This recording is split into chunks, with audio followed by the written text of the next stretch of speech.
नमस्कार, मेरा नाम है डॉक्टर पूरू धवन और आज इस वीडियो में हम बात करने वाले हैं डायबिटीज़ के बारे में कि डायबिटीज़ से पार्किंसन हो सकता है, नहीं हो सकता या फिर डायबिटीज़ वाले पेशेंट में पार्किंसन ज़्यादा देखने को मिलता है या फिर नहीं मिलता।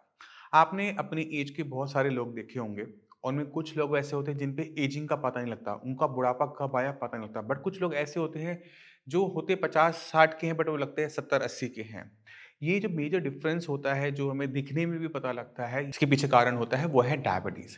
अगर आप डायबिटिक पेशेंट हो, शुगर लेवल आपके हाई रहते हैं, तो डायबिटिक पेशेंट में हम एक चीज़ कॉमनली देखते हैं कि पेशेंट की एजिंग फास्ट होती है।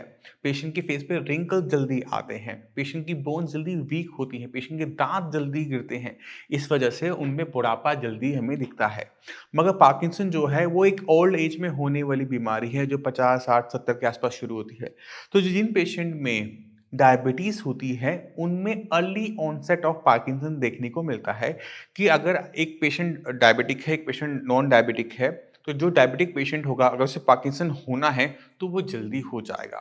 तो हमने क्या करना होता है ऐसे केसेस के अंदर जहाँ पर पार्किंसन भी है और डायबिटीज़ भी है।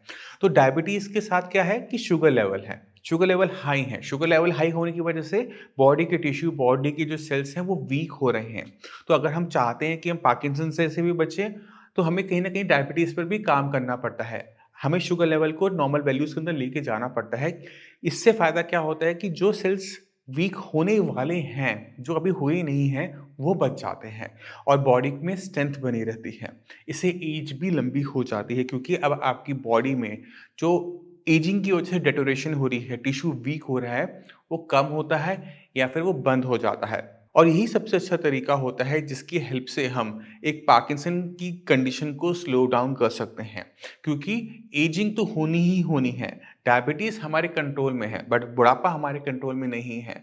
उम्र तो बढ़ेगी बढ़ेगी, बट अगर हम अपने शुगर को कंट्रोल में कर लेते हैं तो वो स्लोली बढ़ती है और हमें एजिंग के असर कम देखने को मिलते हैं, उसके साइन एंड सिम्पटम कम देखने को मिलते हैं और पार्किंसन भी कंट्रोल बना रहता है। तो समझने वाली बात ये है कि आज अगर आप पार्किंसन के पेशेंट हैं, डायबिटीज़ साथ में है, तो सिर्फ़ पार्किंसन की ट्रीटमेंट के पीछे मत भागो। पार्किंसन को ठीक करने के लिए आपको अपनी शुगर को कंट्रोल में लेकर हर कीमत में आना पड़ेगा।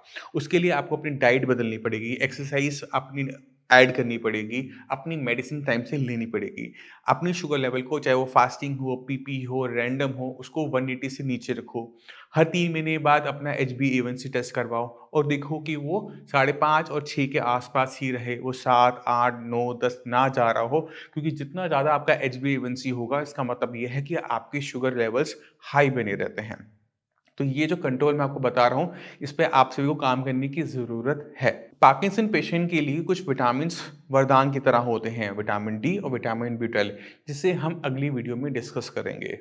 इसी के साथ आप सभी से मैं चलने की आज्ञा चाहता हूँ, मिलते हैं अगली वीडियो में, तब तक के लिए नमस्कार।